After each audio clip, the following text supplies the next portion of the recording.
بسم الله الرحمن الرحيم. قال خدري ملا فرمي ومن ذبح شاة غيره فمالكه بالخيار إن شاء زمنه قيمتها وسلمها إليه وإن شاء زمنه نقصانها وكذا الجزور وكذا إذا قطع يدهما. حسن سبق د لکبرو ګوري یو سړی د پردی چلی فقط ذبح کړه، بس مالک د چلی له دوه اختیار دي، یو دا چې چلی و تفرید او د ژوندې چلی کم قیمت دی ریتوالی، دویم دا دی دا مذبوحه چلی دی توالی او د ژوندې او د مذبوحي چلی ترمنځ د قیمت کم فرق دی غم دی توالی. پیویم که پوه شوي ورسېدی همدغه حکم دا اوښ هم دی، یو کس د چا اوښ ذبح کړو نو مالک ته خیار دی چې مکمل ژوندي اوښ قیمت دی والی او د مذبوح دی او د بریدي، او یا دا چې مذبوح دی واخلي او د ژوندي او د مذبوح ترمنځ چې د قیمت کم فرق دی هلې ته والي. لږ پسې مخکې واورئ کله چیلۍ مخکې رستنۍ خپې کټ کړله همدغه حکم یې دی، چیلۍ دی ورته بریدي او ژوندۍ چیلۍ قیمت دی ته والي روغې، او یا د خپکټې چیلۍ او د روغې منځ کې چې کوم فرق دی پیسې هم دی والي او دغه خپکټه چیلۍ دا هم دی ته والي. ورته وګورئ ومن ذبح شاة غیره فمالکه بالخیار، مالک بخیار کې دی، ان شاء زمنه که خوښې شي زامین دی جوړ کړي د غاصب لره قیمته د هغې د قیمت د ژوندۍ وسلمها الیه او دغه مذبوحه چیلۍ دی ورته وسپاري، و ان شاء که خوښې شي زمنه زامین دی جوړ کړي نقصانها دا منځ کې چې کوم نقصان راغلی دی. وکذا الجزور دغه شان مسله د جزور هم ده د اوښانو، وکذا همدغه شان اذا قطع یدهما چې د هغې لاسونه یعنې مخکینۍ خپې کټ کړي. هذا هو ظاهر الروایت، دا کوم چې تېر شو دا ظاهر روایت دی. ووجهه وجه د ظاهر روایت دا ده. هلکه ته څه کشکش کوې یار، څه کشکش کوې؟ ووجهه انه خلاره وخی لګه نه خو دغه کس ته کشکش ویم خو دې غر ته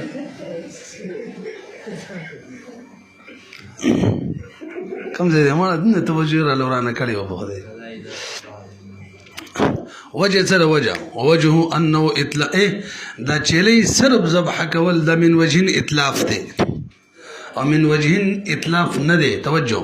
من وجهن اطلاف ولې دی؟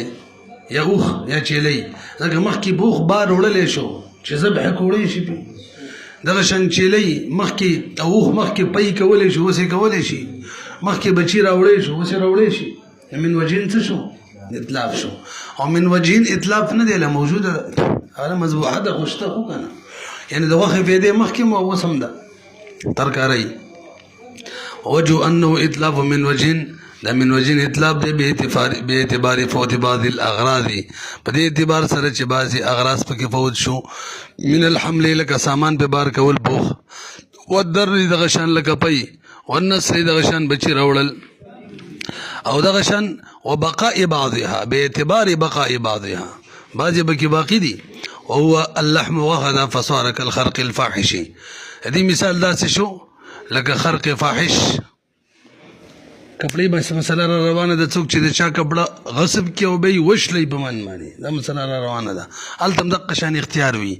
کپړه ورته پرېږده روغې کپړې قیمت تې واله، یا د شلېدلې واله او فرق هم تې واله. كالخرق الفاحش في الثوب ولو كانت الدابة غير ماكول اللحم فقطع الغاصب طرفها للمالك يزمنه جميع قيمتها لوجود الاستهلاك من كل وجه. لږ به وګورئ اوس داسې حیوان دی چې هغه ماکول اللحم نه دی، خر دی او چا د چا نه پټ کړلو او ذبح یې کړلو، نو اوس فقط یو مسله ده د روغ خر تاوان دی تیوالي. اوس تا مذبوحه خر اخیستل او د هغې او د روغ قیمت فرق ته اخیستل دا صحیح نه ده که، ځکه په مذبوحه خر به څوک څه وکړي. وګورئ ولو كانت الدابة که شرې وه دا خره غیر ماکول اللحم غوښه نه خوړل شوله فقطع الغاصب طرفها غاصب ته یو طرف کټ کړلو نو للمالک دې صورت کې مالک د باره دا خبره ده ایزمن وجميع قیمتها چې ضامن دی جوړ کې د ټول قیمت لوجود الاستهلاک من كل وجه که وس خوشه هلاک شو من كل الوجه مخکې بګله هم باقی اوس بګله هم نه دی باقی څو خوړل خو نه شي یعنی حلال لحم نه دی بخلاف قطع طرف المملوک لکبر وګوره دې سړي زمانه غلام پټ کړل لاس یې کټ چاته لاس کټ کو د سره چاته لاس کټ کو د سیم د زمانه غلام پټ کو هم د لاس کټ کو نو غلام هم چې غیر ماکول اللحم دی دلته حکمدار زب غلام واپس کم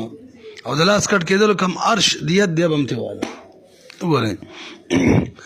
لاس کټ کولو غلام ام انسان کی برا د برا دیت نصف او غلام کی د قیمت نصف وي تب تاسو د شفه کې ویلي کا د پورا انسان چې یو لاس کټ کی 500 خان او په غلام هغه چې کټ کی نو به دغه د قیمت نیمه حصہ کمره بخلاف قطع طرف المملوك بخلاف د کټ کولو طرف د مملوک غلام حيث ياخذه اخلي به مع عرش المقطوع سره د مقطوع داغي د عرش اتاوان لان الادمی چې يبقى منتفعا به آدمی باقی پاتې کیږي د سیال کې چې نفت اخستل کیږي بد بعد قطع الطرف اگر کلاس په کټوي نه په به مخستل شتي قال قدري مولا فرمایله که وسخر دته د پکټ کنه غنه به نه فخستل شي که ژوندې هم نشتی اوس سامان وړل راوړل نشي کنه هم د قیو په دی و پسلند دار اوس سره یو فائدې ده که خو نخ پکټ شي دا خرنه چې ذبح کې وغه خوري خو خړلې شو دغه اسه څه دوی خرغه نشي نو خر د شو لکه چې هلاک دي کو قال قدري مولا فرمای درکه شي نه سميږي اوري ومن خرق ثوب غيره خرقا يسيرا دا مسله را لتا سټول بروغوري بلندو وما یو سلی د چا کبړه وشله ولا دو صورتونه دي کلهګه شلولي و خرق يسير چې وته وي نو حکم دار بس څومره نقصان په کبړه کې کړي نقصان به تیوالي مخکې د 0 روپو اوس 800 200 روپۍ به تیوالي او کچره خرق فاحش نو بس به حکم دادي شلیدلې کپړه دي دیوالي او د شلیدلې او د روغې کپړې مینس کې چې کم فرق دی د دیوالي مخکې د 0 او اوس د 500 روپۍ د دیوالي او که خواړي نو د شلیدلې دی او تبریدي او د روغې کپړې قیمت د دیوالي نو خرق فاحش کې اختیار دی او خرق یسیر کې صرف نقصان او ته وګوره ومن خرق ثوب غيره سوق چې وشلې کپړه د بل خرقا يسيرا لغشان خرق يسير درست تعریف را روان دي زمن نقصان او ضامن به جوړ کې داغي د نقصان ها دې کې نقصان هو دي لکه نقصان هو دي کپړه خو مذکر ده وثوب لمالکی کپړه بد مالک وی وجه لان العين قائم عين مغصوب شي قائم دي او عين مغصوب شي چې قائم وي حکم دی چې عين شی به واپس کیږي مغصوب من ہوتا مالک تا من كل وجه قائم دي وانما دخله عيب عيب کې به داخل کړي دي فيزمنه هغه بزامین جوړ شي غاصب وان خرق خرقا كثيرا او کشری په خرقي کثیر سره کبلش لولي داسي تبطل عامه منافعه چې د کپړې عامه منافع باطل شي ختم شي نو په دې صورت کې مالک ته اختیار دی فلی مالکه مالک د بارا جایز د یزمنه چې زمين جوړ کی جميع قیمته د ټول قیمت د کپړې وجه سره لانه استهلاك من هذا الوجه چې یو طرف ته وګورئ خرق کثیر کړي دی نه دا خو کپړه ټول هلاکه کړي دا او کله چې غاصب شي مغصوب هلاک کی قیمت به ور کوي کنه فكانه احرقه گویا چې سيزلی دا قال مصنف د هدايه فرمای 1 روپۍ د بوروالی خدا شریدل کپڑا باغ ته بریدي ګوره معنی دا د یترکو ثوب کپڑا بریدي علی بغاصب باندې یو خدا شو دویم اختیار متشتری و ان شاء خو اخذ الثوب شریدل کپڑا دیوالی وزمنه النقصان او زمين دي نقصان جوړ کی وجه دا لانه د خرق كثير چره تعيب من وجه یو طرف ته وګوره عیب دي ځکه کپړې نه بهم څه فائدہ خستلې شي نو چې یو طرف ته وګوره عیب دي نو عیب کې حکم دی چې نقصان خستلې شي من حيث ان العين باقين خلا باقي ده کپړې هغه شان بعض منافع باقي دي وکذا بعض المنافع قائم دي لا نو که وګوري داسې دی لکه چې سیزلې ده نو پوره قیمت دی والا، که وګوري عین خو لا باقي دی گویا چې ته شی پکې پیدا دی نقصان هم اخیستلی شي. ثم اشارة الكتاب که ستاسو ذهن کی کتاب کې دې ته اشاره وکړلې وإن خرق خرقا كثيرا تبطل عامة منافعه، تبطل عامة منافعه کی تعریف ته اشاره وکړله. چاته وکړه؟ تعریف ته، د خرق کثیر تعریف ته، او دغه حاصل دا دی چې عام منافع ختم شي نه به خرق کثیر وي. خو صحیح تعریف دغه نه دی، صحیح تعریف دا دی چې بعض منافع ختم شي. اورېږه ثم اشاره الكتاب الى ان الفاحش فاحش تعریف سره ما يبطل به عامه المنافع. ورپسې وایي والصحيح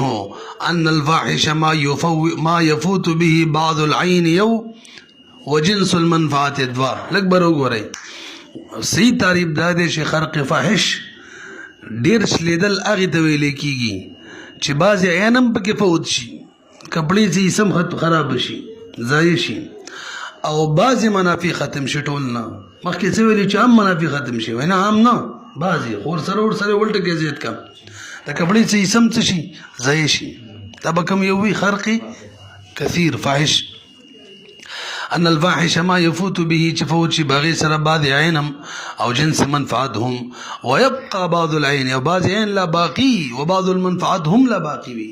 يسير چاته وي لا يفوت به شيء من المنفعه، يسير هغه ته ویل کېږي چې کپړه دومره وشلېږي چې د کپړې کوم منفعت دی هغه د سره ضایع شي نه، فوت شي نه، منفعت ټول باقي دی. خدا دا چې کپړه کې پیدا شو. تاسو لږ بره ماته وګورئ هغه ظالمن ده شی یو ځای سوریه کو مثلا لکشان نو منافع د کپړې خو باقي دی، کپړې سړی چولی شي فرق پکې نه راځي، خو دومره ده چې عیب خو پکې رالی. دا به اوس څه وي خرقي فاحش قلیل ویما لږ صرف سوریه چې پکې وکړي. زمونږ په عرف کې دا زمونږ عرف کې نن سبا خلک چې کپړه کې سوریه غونته کیم څوک یې نه استعمالي ځای کوي، نو که دا د عرف سره احکام بدلیږي. اوس موږ ماده بیان د قصې پکې وکړلې، ماده مو ویله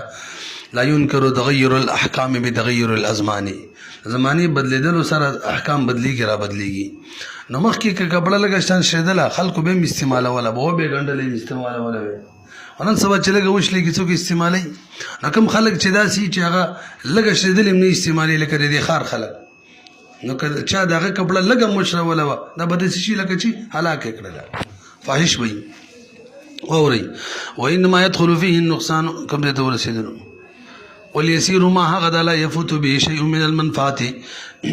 چې منفعت پکې نه فوت شوی، وانما يدخل فيه البته داخل شوی باغی کې نقصان. الکه دا تعریف ولې بهتره دی وایي ځکه لأن محمد رحمه الله امام محمد رحمه الله دا ذکر کړي جعل فی الاصل مبسوط کی ذکر کړي دی قطع الثوب نقصان، کپڑا شلول نقصان فاحش مارلې دی.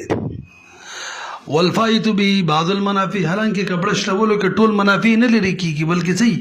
بعض لري کیږي به متصور نقصان فاحش. حالانکه د قدرت مولا تعریف نه معلومېدل چې بعض منافع نه ټول چې لري چې فاحش دي، دې وجه نه صحیح نه وګا. قال ومن غصب ارضا فغرس فيها او بنا قيل له اقلع البناء والغرس وردها. لك بروغري خبر اسانه ده یوسلی د چانه زمکه غصب کړه، خو تاسو ته معلومه ده چې شیخانو بنظم زمکه کې غصب نه سي کیږي، دا لغوي غصب دی، قبضه په وکړل به بګزان لا بادي جوړ کړل یا بګزان لا ونی وکړلې. نو اوس حکمدار دی غصب ته وایي چې بس بادي دی ورانه و ونی دی کټکاوه زمکه او ته فارغه پرې ده. وګورئ ومن غصب ارضا څوک چې غصب کې زمکه فغرس فيها ونی بګه وکړي او بنا یا بادي جوړ کې قیل له ده ته ویل شي اقلع البناء، دا بنا دی ورانه و والغرس او کټکاوه دی دا بوټي ورد او زمکه مالک ته واپس کا. لقول علیه السلام ليس لعرق ظالم، نم تازه مشکات کې ویلو نشتره د ظالم رګ د بار حق حق، دا خو ظالم رګ د پردیس مکه نیولې ده. ولئن ملک صاحب الارض بل وجه د ځمکې والا ملک د ځمکې نه دی ختم شوی نو هغه ته به ځمکه واپس کړي ملک د صاحب الارض چې دی باقي دی فإن الارض ځکه ځمکه چې دا لم تصر مستهلکه دا خو هلاکیږي نه والغصب لا يتحقق فيها او غصب بځمکه کې نه متحقق کیږي اصطلاحي ولا بد للملك من سبب نو د غاصب ملک خو به الله راضي چې د سبب ملک موجود شوی کنه یار د سبب ملک یو شی غصب دی غصب دشته حالانکه د ملک د بارا سبب ضروری دی چې د غاصب ملک موږ ثابت کوو نشته فیؤمر لهذا غاصب ته امر کیږي کم فیؤمر امر بکیږي الشاغل هغه غاصب ته چې پر دې ځمکه مشغوله کړي دا په خپل حق باندې بتفریغها چې د ځمکه فارغه کا بوټي آبادی د لري کا کما اذا شغله دا بد سی وی لکه یو سړی چې مشغول کی ظرف غیره بطعامه پر دې لوخه بخپل طعام هغه ته وې طعام ته لري کا لوخه ورکا نو شاندل تم دا آبادی ولې لري کا ځمکه حواله کا فإن كانت الارض ما تلک برو ګوره کله ځمکه داسې و کدا آبادی ورانه کی او دا بوټي چې دی کنه دا د سټې نه روباسي ځمکه ته نقصان رسي ځمکه والا ته اوس نقصان دی نو اوس به هغه ته اختیاري ځمکه والا ته چې دی ځمکې والا ته به وایي تا ته اختیار دی یا خو دې غلطه ووایه خپل آبادي به ورانه کړي او ملبه به وړي بوټي به کټ کړي او بوټي به وړي خو ستا ځمکه کې به نقصان راځي تا ته اختیار دی او که غواړې داسې وکړه د ملبې څومره قیمت دی ورکه او آبادي ټوله ستا د کټ شوو بوټو څومره قیمت دی ورکه بوټي ټول ولاړ ستا دا ته به څه شي به اختیار شي دا هله چې کله ځمکې ته نقصان رسی په کټ کولو آبادي ورانولو کې واوره فإن كانت الارض كوزمك تنقص ناقصيدلا بقلع ذلك دغه بوټو دغه ونی په ختمولو فللمالک دغه آبادی په ختمولو نو مالک چې د لپاره اختیار دی ايزمن ايزمن له ايزمن ټیک دی ايزمن له قیمت البناء چې دا غاصب زامین جوړ شي د دې مالک د پاره دقیق فللمالک مالک ته اختیار دی ایزمانه چې دا مالک زامین جوړ شي له د غاصب د پاره د قیمت د بنا وقیمت الغرس او د بوټو د قیمت خو مقلوعا کټ شوی کا د ولا د ملبي وایا ويكونان په دغه صورت کې به دا بنا او غرس دواړه له د مالک شي وجداد لان فيه نظرا لهما پدې کې د دواړو د پاره نظر دی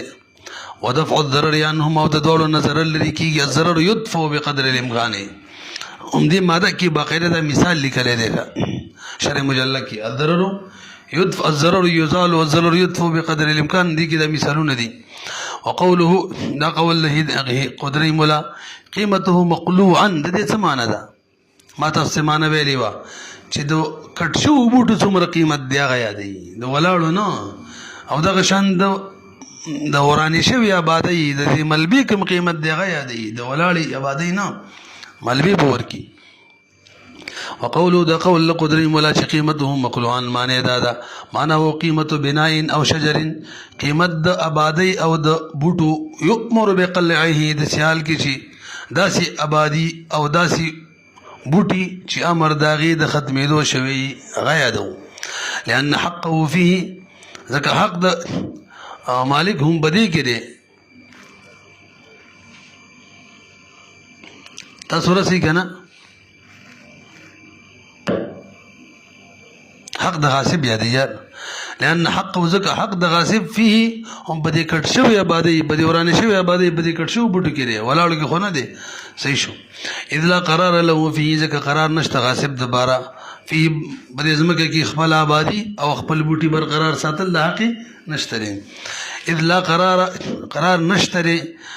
له دغه حق فيه د دې بل په حق کې دا و صحیح ولګي کا یعنی د غاصب د حق قرار نشته چې هغه بوټي دی هغه آبادی دا فيه د دې مالک پزمکه دغه په حق کې ويقوم الارض لندا دا قیمت د زمکه به ولګي بدون شجر والبناء دای طریقه شو لکه برو ګورئ الکه چې کله بزمکه کې ونی بوټي او آبادی نه څومره قیمتي لري د تش پلاټ به ويقوم او د قزمکه به قیمتي کی خو چې کله به کې آبادي وي کله به کې ونې څومره قیمتي جوړېږي خو هغه ونې هغه آبادي چې هغې کې د ورانېدلو حکم هم شوی د کټ کېدلو حکم هم شوی پته نه لګي پوه شوی که نه دا یو طریقه ښودلې زموږ په عرف کې خو په اسانه معلومېږي هلکه د کټ شوو ونو دومره قیمت دی خبره ختمه د دې ملبې دومره قیمت دی دا ډیلران چې کوم ګرځي څه ورته وایي ټیکهداران دي که نه هغې اخلي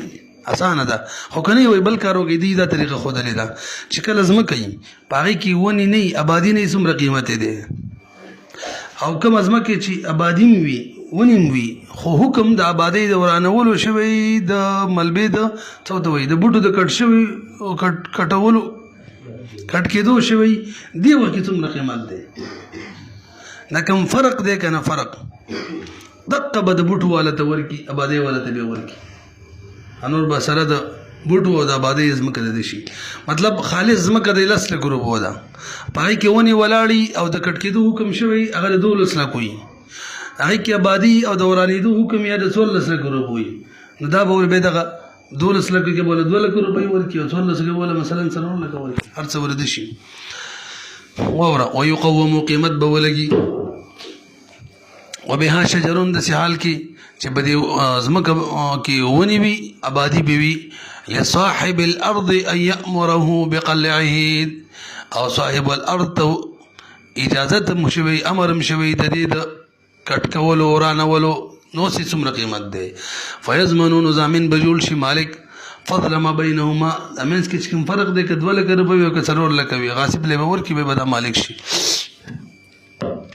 قال قدري مولا فرمایي ومن غصب ثوبا فصبغه احمر او سويقا فلته بثمن فصاحبه بالخيار ان شاء زمنه قيمه الاكبر وګوري یو سړي د چانه کپڑا غصب کړه لګور تاسو وخت دی زوی سزر زر ما سپینه کپڑا وا غاصب را لې ول سور رنگم ورکو نو اوس حکمدار مالک تا سپینه کپڑے قیمت دی والا او رنگ شوی کپڑا چې دا سره رنگ شوی کپڑا وته پرېدا او دا مت حق شته چې کپڑا د خپل رواله او د دې سور رنگ په وجه باندې چې قیمت کې څومره اضافه راغلی دا ولا ورکه دغه شان یو کس چانه ستوان پټ کړل او به بغړو کې ورید کړل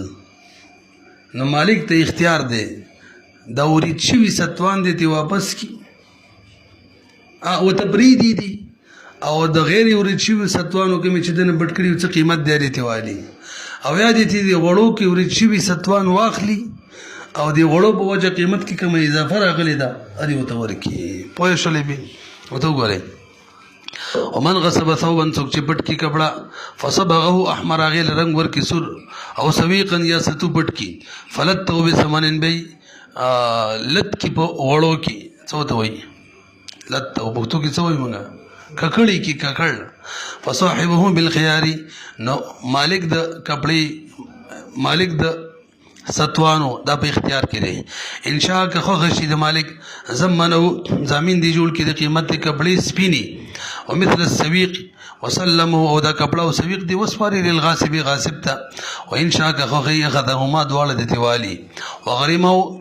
تاوان ځان دي ضامن کی ما زاد سبغو هغه زیادت کم چې رنگ راوستل او کوړو راوستل په ما بری دواړو کې کپڑا او ستوانو کې تاسو په شوړه لکه امام شافعی رحم الله فرمایي په ثوب په کپڑے په مسله کې وای کپڑے والا ته وې کپڑا دی والا او غاصب ته وې راشه تخپل رنگ ته څومره ممکن لري تیکا لکه رنگ ته لري کی هغه د دې امکان شته وې راشه خپل رنگ دې لري که بس ته خپل کپڑا ورکا او ستوانو نه چونکې غوړی نه لري کیږي نو کی خبره مقشن لړه بغله څنګه چې منګه حناف وکړه اوري امام شافعی رحمه الله فرمایي په ثوب په کپڑا کې لصاحبه مالک د کپڑے د باردادا ايم سکهو چې کپڑا ځان سره ایثار کی و مرل غاصبه او غاصب ته حکم کی بقلع السبغ شجر کرنګ بالقدر الممکن څومره چې ممکن وي او قیاس کوي بچا معنی په میدان باندې چا چپ کې ونی کړلی آبادی جوړ کړي نال ته حکم څو ونه دې کټ کوا آبادی د لري کوا ګورئ اعتبارا قیاسی کوي بفصل ساعات په مسلې د صحیح بنا فيها چاچی پاغي کې آبادی جوړ کړی وي ساحه کې میدان کې لئن التمييز او دلتا دا رنگ لري کول ممکن دی بخلاف سمن بخلاف د غړو کې په سويقي چې سويق ستوانو کې لګېدلي لأن التمیز ځکه غوړي د ستوانو نه لرې کول متعذر دي نو هلته مسله زموږ د حنافو په شان وي ولنا موږ د باره دلیل ما هغه دی بیان نه چې موږ بیان کو بھئی موږ چې کومه خبره وکړه لکه کپړه دي ورته توجه کپړه دي ورته بریدي سره کپړه رنګ شوي سپینې قیمت دی والی یا دې رنګ شوي کپړه والی د رنګ قیمت دی ورکی دی کی د دوړو نظر لري کیږي الضرر یزال د دوړو نه لري کوه په قدر الامکان الضرر يدفع بقدر الامکان 30 نمبر ماده ده وګورئ ولنا ما هغه مسله ده چې مخکې بیان کړل چې ان فيه رعایت الجانبین په دې کې رعایت د دوړو طرفونو دی والخيره لصاحب الصوب اعتراض اختیار کپڑے والا لولي ورکه چې داسي کې او کداسي کې وي کپڑے والا خو اصل لیکن اورنګ سره طبعا اختیار بده چای اصل والے والخيره اختیار چې لصاحب الصوب لورکو لكونه صاحب الاصل زکدا د اصل مالک دی بخلاف الساحه په خلاف د میدان کې لګ برو غره الته مسله دا وخت مخکې من کړي و میدان هغه کې کزمکه له نقصان ورکو خو به کپڑے ولته اختیار زمکه ولته اختیار دی او کابادی لري کول او بوټو کټ کول زمکه له نقصان نه ورکول به چاته اختیار دی آبادی ولا بوټو ولته لکه اړیه کې موږ دا خبره کړې او که تاسو زین کیږي کم دی بخلاف الساحه بنا فيها لان النقد التوجه دا بل اسانه وجه مو وي ځکه الته کمل بچ دا له د دبي کنه بعد النقد بس تورانه ولونه سړي د غصب ته خو شي ملاويږي او چې صبغه رنگ چې رنگ کې دغه مسله مکوي اصل کې مړه بخلاف الساحه د امام شافعي رحم الله دغه دلیل نه جواب کوي چې تا د رنگ مسله قیاس کړه بچا باندې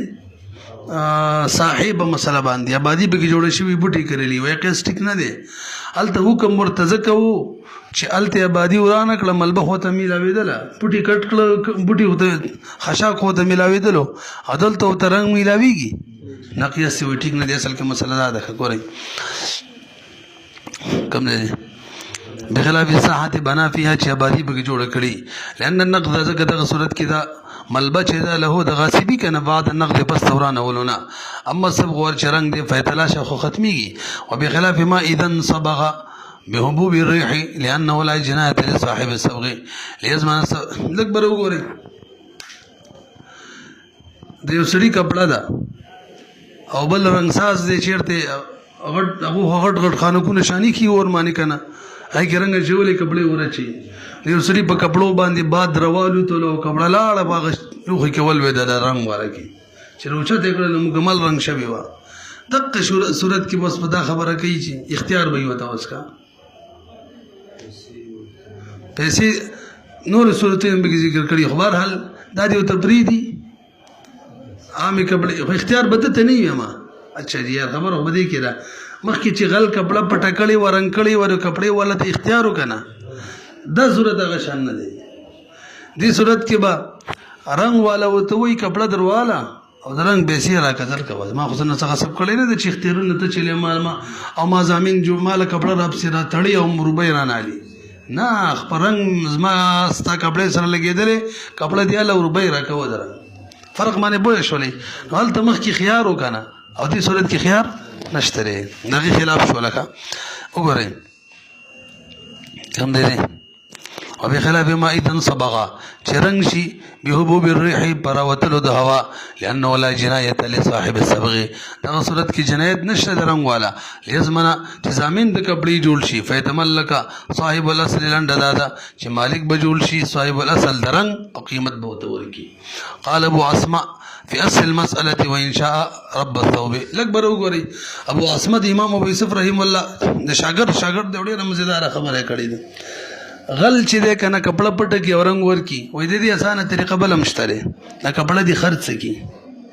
او به د اصلي کپڑې سپینې څومره پیسې جوړیږي او د رنگ څومره جوړیږي یاري تقسیم کی مالک ترې د کپڑې قیمت ور کی او د رنگ غریزان لوا او دا مسله به دی بل کیم کی انصباح کی راکله چې هواي روالو زې او پرنګ کی ولويږي خرڅ دي کی اصلي کپڑې پیسې دغه ور کی اورنګ غدي ځان لوالي وګورئ قال ابو اسماء في اصل المساله چې غل پټه کړي غصب کړي وان شاء رب ثوب که خوښي د رب ثوب بعه خو دلته به اختیار د خرڅولو د کپړې والا دی کا دا کپړه دې خرڅ کړي ويضرب بقيمته او ويضرب بقيمته ابيض او اخذي وادي خلي قیمت دا غي چې سپینې وصاحب الصبغ او وادي خلي درنګ والا بما زاد الصبغ هغه چې صبغ بکې زیادت راوسی فيه بکپړه کې نه قیمت دیوالی لأن له زکا د مالک د بردا حق شته الله يتملك الصبغ بالقيمه دا حق ورته وکنه چې وای ز په پیسو باندې درنګ مالک نه جوړېږم بس کپړم دستای مال د کپړې روپې راکا دا وکنو دلته چې کله دا حق ورته و چې رنگ ما ترا کې قیمت درکم زدا نه غواړم دا صورت بم جاي شي چې خرڅ کیو پیسې والی لأن له زکه د بار د حق د مالک د بار الله يتملك صبغه چې مالک نه جوړ شوی درنګ بل قیمت یو قیمت سره برنګ مالک نه جوړ شوی دا حق یو وین د امتناعه برحل کله چې دا منه کوي منه یعنی دا نه خوخی یعنی دا حق شته چې زرنګ په پیسو نه علامه دینه منه کوي بس به خرڅ کینو دا طریقې آسانه ده ته به سپینې کپړې قیمت ملاو شي تعین رعایت الجانبین دا صورت کې متعین شو لحاظ ساتل دوړو په بای کې د دوړو خل ساتل شي بس هغه متعین شي ويتأتى هذا فيما او دا مسله حاصلېږي دا حکم فيما باغ صورت کې دن سبغ ثوب کله شي کپړه خپل رنگ شي بنفسه خپل وقد ظهر بما ذكرنا دا خبر ظاهر شوی دا بما ذكرنا الوجه في الشريبه وقد ظهر الوجه في السويق اچھا یہ لګ برو ګوري ولا کومه طریقه چې موږ اوس ذکر کړل دا په سويق کوم کېدل شي رنگ او وړو کې ورې شوی سويق د خرڅ کی کوم پیسې لا سرالي د وړو پیسې دی غوالي او د خالص ستوانو پیسې دی دا وایي وقد ظهر بما ذكرنا او ظاهر شول په هغه مسله باندې چې کوم ذکر کړل الوجه فی السویق چې شم په کې ظاهر شو صورت په سویق کې البته سویق کې او رنگ کې لږ فرق وکړه لږ برو غوري کچري سویق هغه تسپاری څو تسپاری غلط تسپاری چې وایلا تا خپل وړو کې ورید کړی دي دا سویق درواله نو قیمت بتنالي بلکې سویق چې لیک ستوان د زوات الامثال نه دي مثل بتیالي او کپړه چې واغه وخت د زوات القيم نه منول ته څخه قیمته خو یا څه دی ګورې نن سبا کپړه څه ده زوات القيم او زوات الامثال نه ګرځیدل ګوري غیر ان سویق چې من زوات الامثال لی فیضمنو زمین بجوړیږي غل د مثل وي او صوب من زوات القيم ولدا زمین بجوړیږي د قیمت وقال في الاصل يضمن قيمه السويق الاكبر وګوري په اصل کې مبسوط کې محمد رحم الله د سړي کې ستوان او کم چې د قیمت به زمین جوړ کی ستوان ستا شو مال سره کا قیمت را هلکه ستوان زوات القيم ندي ويا زوات القيم ندي چا ویلی نه مړه ستوان زوات الامثال ندي نو قیمت زکه یاد کړي چې مثل ورکول قیمتي کنه نو مطلب یې څه دی مثل دی ورکی وقال في الاصل مبسوط کی ویلی يضمن قیمت السويق ویلی دا غاصب چې دا بزامین جوړ شي د سويق د قیمت لأن السويق چې يتفاوت بالقلي دا متفاوت کیږي چې کله ورید کی یعنی به د ازوات الامثالونه نه پاتې کیږي فلم يبق مثليا وقيل شابيلي دي چې امام محمد رحم الله چې ویلي يضمن قيمه السويق معنا سره قيل المراد منه المثل هم مثل دی ورکی خو سماه به مسمى کړلو په قیمت باندې لقيامه ځکه مثل قائميږي په مقام د قیمت کنه نرسي به قيل المراد منه مراد د قیمت د مخکې چې مبسوط کی قیمت ذکر کړل چې قیمت دی ورکی قیمت د سويق نو مراد څوک دی مثل له سماه امام محمد رحم الله مثل مسمى کړي به بچای مسمى کړي قیمت معنی قیمت وته ویلې دی لقیامه وجدار چې مثل قائمیږي کنه یار په مقام د قیمت معنی یا دا قیمت قائمیږي په مقام د مثل یو ول بزی ودرېږي او صفرته کالحمرته لکبر وګوري ک یو غل کپڑا پټ کړلاو صفرت رنگ وته ورکو څه ته وي زیړ رنگ وته ورکو نو به وي بهم د سور پشان مسله ده مالک ته اختیار دی او تبرید دي سپینې کپړې قیمت د تیوالی او که خوخي تیوادی له د زیړ رنگ تاوان دی ورکی وګورئ ولو صبغه اسود فهو نقصان عند ابي حنيفه دا اوس بل مسله ده رحمه الله کچری غل کپڑا پټ کړه تور رنگ یې ورکو امام سیبوی دا خو کپڑا کې نقصان وکړل ایسا وکړو څومره قیمت کم شوی هغه دې تیوالي او صاحبین وایي نه چې تور رنګ هم نقصان نه دی دم زیادت دی زیادت اصل کې دا اختلاف د عصر او د زمانې دی او موږ نن کومه ماده ویله لا ينکر تغیر الاحکام بتغیر الازمان او مغې کې دا مثال هم دی چې زمانې بدلیدل سره احکام بدلیږي هغې کې دا هم دی د امام صاحب په زمانه کې تور رنګ چې نقصان او د صاحبانو په زمانه کې تور رنګ چې زیادت او د سور بشان نقصان نو اورئ ولو سبقه كشري رنگ وتور کی طور فهو نقصان عند ابي حنيفه رحمه الله وعند عمر صاحبين بنسبه زيادت ده وقيل شاويلي هذا اختلاف عصر وزمان اختلاف د عصر او زمانه ده وقيل شاويلي ان كان ثوبا ينقصه السواد فهو نقصان ولا بس اسانه خبر دادا کپڑا داسې کپڑا وا چې نقصان ورکول او ته تور رنگ بس به نقصان نو او کدا سي کپڑا وا يزيد فيه السواد سواد پکې زیادت پیدا کولو بس به فهو كالحمر بشان مثال بشي لکه سور رنگ چې ور کړی وقد عرف في غير هذا الموضع دا مثلا معلومه شوی دا د دې ځین علاوه په نور ځایونو کې په شرح مختصر الکرخی کې ولو كان ثوبا ينقص الحمر لا بل مثلا لک بر وګوري غل کپڑا پټکل سور رنگ ورکو خو قیمت یې نورم کم شو مخکې دې 100 روپۍ قیمت وسو شو 100 روپۍ شو پتن لګي به شوي کنه 100 روپۍ شو اوس بس کو وس مالک کپڑے قیمت یې کم کړی دی نو اوس بده سی وګو یعنی سره د رنگ اوس 100 روپۍ قیمت دی داسې به وکړو چې کپړه کې 10 روپۍ کموالی راغلی دی که خیر وي او موږ به معلوم کړو چې دا رنګ د 2 روپو پکې راغلی نو مثلا رنګ د 15 روپو او کپړه کې نقصان د 10 راغلی دی نو غل نه 15 روپۍ نور هم والي ځکه 15 روپو کې به ورته رنګ حساب شي پتن لګي پوه شوې که نه بیا واورئ کپړه د 10 روپو د آسان مثال یې وایو څو ده رنګ یې چې ورکو نو اوس کپړه بغیر د رنګه 10 ده او سره د رنګه د 15 شو ده نقصان یې د 2 روپو وکړو د 15 کنه به تیوالي کتاب کې خبره چې اوږده کړې ده که وایي داسې به وکړو چې دا رنګ به وبیه کړو د کپړې نه غیر 2 روپو دی مثلا د 15 او قیمت د کپړې څومره کم کړی دی د 10 د 15 روپۍ خو یې ولاړې په رنګ کې ورته میلاو شي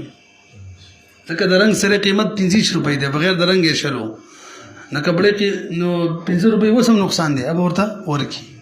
خبره چې ګرانه کړي نور د اسانه ګوري ولو كان ثوبا كشري کپړه وينقصه الحمره سروالي اغه ناقصه ولا څنګه بیان كانت قيمته 30 درهما څومره 10 درهما فتراجعت بالسبغ رنگ سره راو غرزیدلو الى 20 شلوتا بغیر د رنگ 100 روپۍ قیمت شو فان محمد رحم الله یعنی کپړه چې بغیر د رنگ اوس حسابې چې که رنگ نه د دې کپړې 100 روپۍ جوړیږي شل امام محمد رحم الله فرمای انه ينظر الى ثوب یو کپړه بمنګ پیدا کوغي ته وګورو یزيد فی الحمره چې هغه کې سورواله څومره زیادت کوي نو فین كانت زیادت 5 کشر زیادت 15 روپو یاخذ ثوبه دا کپړې والا به کپړه والی او 5 دراهم بم تپسی والی ځکه تا د 10 روپو نقصان کړی دی او 15 روپو رنگ خو بکې رااله 15 نور راکا لان احدى الخمستين جبرت بالصبغ ځکه 15 برو ګوري 10 روپو نقصان څو 15 وي 2 او یو 15 حاصل شو بچا کی دغه خبره کوي جبرت بالصبغ پرنګ باندې جبیره وشو